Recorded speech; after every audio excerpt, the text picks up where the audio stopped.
Hello and welcome. My name is Dakota Eldridge, and I am a student at Liberty University's School of Aeronautics. Today I am presenting on an aviation industry leader interview I conducted with a senior leader of the Kentucky Army National Guard's Aviation Support Facility. The purpose of this interview was to solicit feedback from the field regarding knowledge, skills, and abilities for new pilots that come out of Part 141 or university programs. The United States Army Flight School operates as a Part 141 program, and the industry feedback could potentially impact the curriculum development for future aviators. For today's agenda, we're going to discuss background information for our industry leader. I'm going to talk the knowledge, skills, and abilities we discussed as a part of our interview. I will highlight 3 key phrases from our discussion. We'll provide a biblical integration through our biblical worldview, and then I will summarize the findings of our interview. So to get into our interviewee's background, Chief Warrant Officer 5, Anthony Villiers. Mr. Villiers is a member of the Kentucky Army National Guard and currently serves as a state standardization pilot.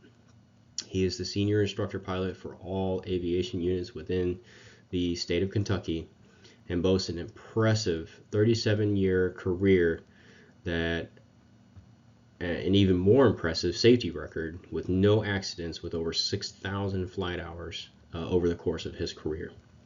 He served in other organizations, both civilian and military, and brings a lot of experience to developing future and the future leaders of Army aviation within the state of Kentucky. He has an integral role on the Aviation Selection Committee. He is one of the board members, and his input truly impacts how future aviators are selected before they are sent to training for the future development of the organization. So to get into the ideal competencies for new pilots, we broke them up into the categories of knowledge, skills, and abilities. And on the presentation here, they're in order of precedence that he recommended. So for knowledge, ideally new pilots come out well versed in aerodynamics. He was very much specific with aerodynamics because there is a ton of knowledge that pilots can understand and learn over the course of their career. So in his understanding or his mind said it's got to be limited as to what is the most important.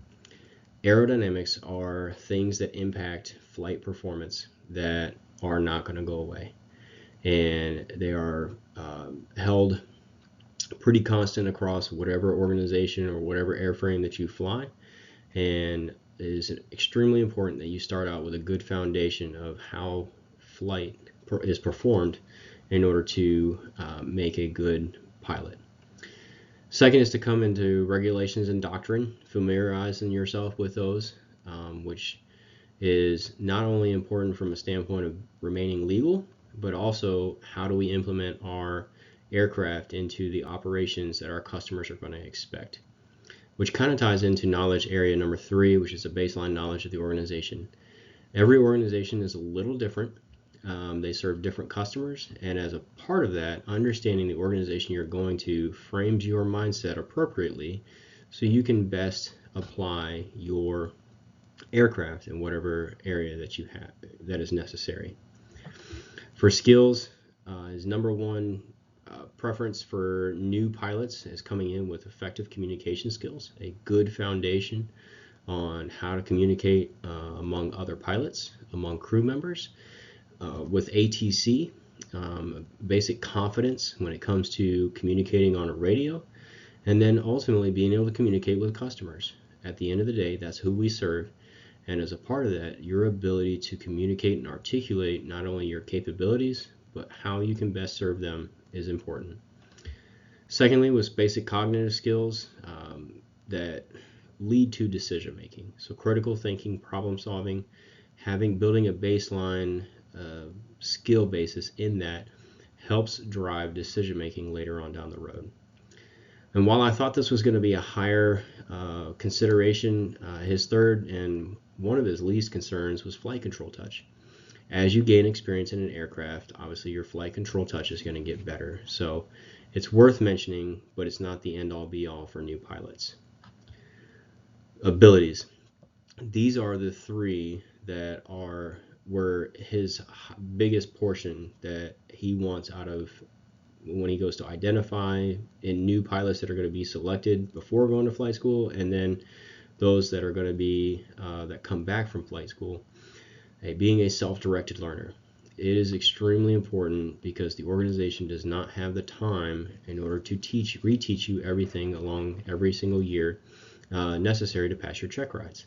So it's extremely important that you're a self-directed learner, which kind of ties into number 2 and number 3, which is your leadership potential.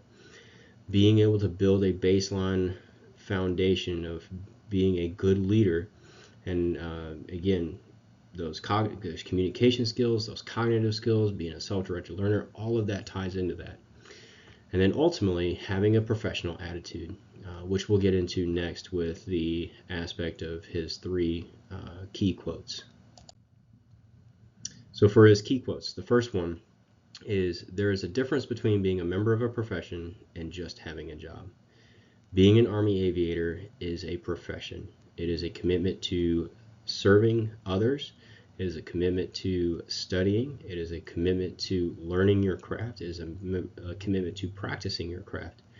And it is time consuming. So as a member of the National Guard, it is still a part-time thing. However, we are committed more than your average guardsman, due to the fact that it is an extremely important aspect of our profession to develop that proficiency to best serve our customers. His second quote was, always be prepared to give the so what for every academic topic discussed. So this goes beyond the rote and understanding levels of learning that some pilots like to try to get away with, and some flight schools try to emphasize for basic or for new pilots. At a minimum, you want to be able to get to that application stage to understand why we're studying what we are and how we can best serve, or how that best serves us, or how we need to know that for our profession. And then ultimately, if we can correlate that later on in our career as we develop beyond the basic flight school experience, that really makes us competent professionals. And then his third and final quote was, building the future of this organization begins with individual commitment to self-study. I cannot tell you how many times we revisited the topic of self-study and being able to be disciplined in studying the wide array of topics for professional aviation. It is extremely important that individuals are committed to that, which helps build the professional competency of the organization. So as a biblical integration, my mind immediately goes to the scriptures where Paul teaches Timothy to persevere in his teaching. In 2 Timothy 4:2, the Bible states, proclaim the message, be persistent whether the time is favorable or unfavorable. Convince, rebuke, and encourage with the utmost patience in teaching. Again, professionals submit themselves to continuous development. The picture on the left there is a picture of a dust landing for a blackout. It is an extremely risky and extremely difficult maneuver to master. And it takes patience, it takes time, it takes persistence. And with that, as future leaders and future educators within the aviation industry, I believe it is extremely important to apply the same thing here within our professional lives, and then also as our lives with God. As we are Christians, we're called to growth in love, purity, righteousness, again, holiness, ultimately to be one with God. In summary, all right, new pilots must be proficient in at least aerodynamics, basic communication, and then have a good understanding of their flight control touch. Great pilots demonstrate leadership potential from day one. but ideal pilots are committed to their profession through self-study. Again, thank you, and I appreciate your time. Have a great night. God bless.